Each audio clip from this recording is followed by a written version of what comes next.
Hello, our names are Sydney Wagner, Nora Terrell, and Taylor Gallick. And we are all current freshmen at Roanoke College. In the following presentation, we will be discussing some of the major events and developments surrounding HIV and AIDS in the years of 2015 to 2019. We will be focusing specifically on the medical and statistical developments in the area, as well as pop culture, AIDS groups, and politics and lawmaking. We chose these areas because we wanted to show the range of effects this epidemic has on all aspects of life, not just medically. Each of these areas had different global events associated with them, such as medical developments in other communities or global health organizations. Exposure to the progress and setbacks experienced by the rest of the world is crucial in fully understanding HIV and AIDS. There were so many important strides taken from 2015 to 2019 towards more effective medical treatments for people living with HIV. From vaccine trials to transplants, scientists made important discoveries that ended the HIV pandemic seem more tangible. In 2015, Cuba became the first nation to eliminate mother-to-child transmission or vertical transmission of HIV. This was achieved in a 5-year program designed by the Pan American Health Organization that wants to eliminate prenatal HIV transmission. In 2016, the first major trial for the HIV vaccine began in South Africa. The trial, which was funded by the NIH, was designed to test the efficacy and safety of the new vaccine. South Africa was chosen as the location for this vaccine trial because it had a high prevalence of HIV. The study group is called the HVTN 702, and it is based on a smaller military study. The HVTN 702 study is adapted to prevent the subtype of the virus that has a high prevalence in South Africa. In 2018, an international study revealed that early ART treatment is crucial in preventing brain atrophy as a result of HIV. The McGill University study showed that the longer a person had to wait before receiving ARTs, the more brain damage they had. Conversely, the quicker someone received ARTs after their diagnosis, the less brain damage they had. In 2019, doctors at Johns Hopkins performed the first living donor transplant to and from someone living with HIV. Nina Martinez became the first living kidney donor with HIV to donate a kidney as a result of the HOPE Act. The HOPE Act is the HIV Organ Policy Equity Act.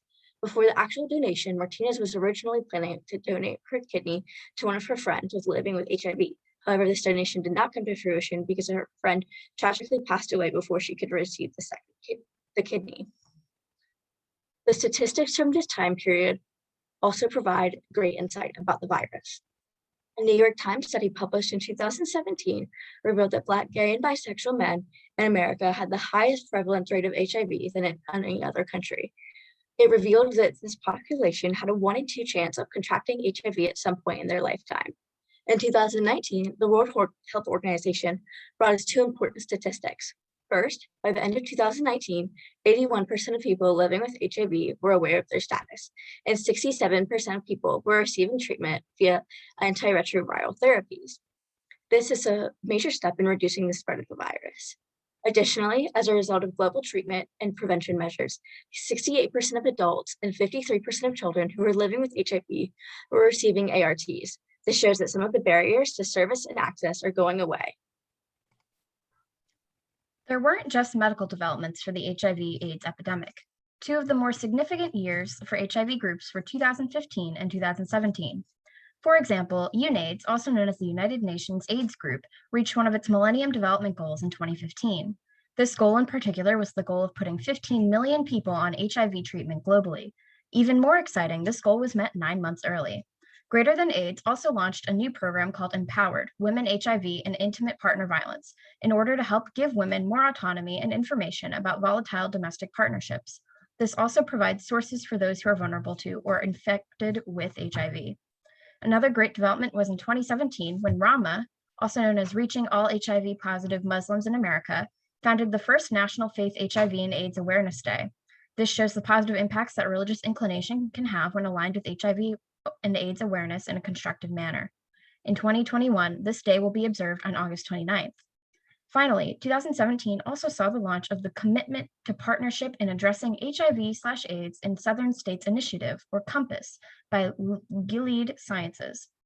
COMPASS is a decade-long commitment to supporting organizations in the southern United States dealing with HIV and AIDS, totaling $100 million. As seen in the graph, 4 of the 5 states with the highest rates of new HIV diagnoses were in the South in 2016, which is a substantial divide. This initiative in particular will hopefully help bring awareness and support to those dealing with HIV in Southern states. Another important area of social and legal change is within politics and lawmaking. In 2015, Congress lessened the limitations on needle exchange programs. Specifically, this was in response to an outbreak in Indiana involving intravenous drug users.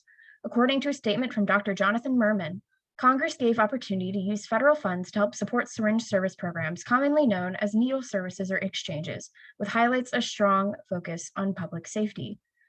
The 2016 high-level meeting on ending AIDS, hosted by the United Nations, drew some controversy. While the participants did address some important issues and resolutions regarding HIV and AIDS in vulnerable areas, more than 50 nations blocked the participation of groups representing LGBT people from the meeting, according to HIV.gov. Furthermore, the final resolution lacks focus surrounding these groups. 2017 saw more legislation changes, particularly in California, with a bill decreasing the penalty for knowingly exposing HIV to a sexual partner, as well as donating infected blood without disclosure. This change was meant to encourage people to get testing and treatment rather than simply hide their condition. In 2018, the U.S. Conference on AIDS, also known as USCA, held its first listening session.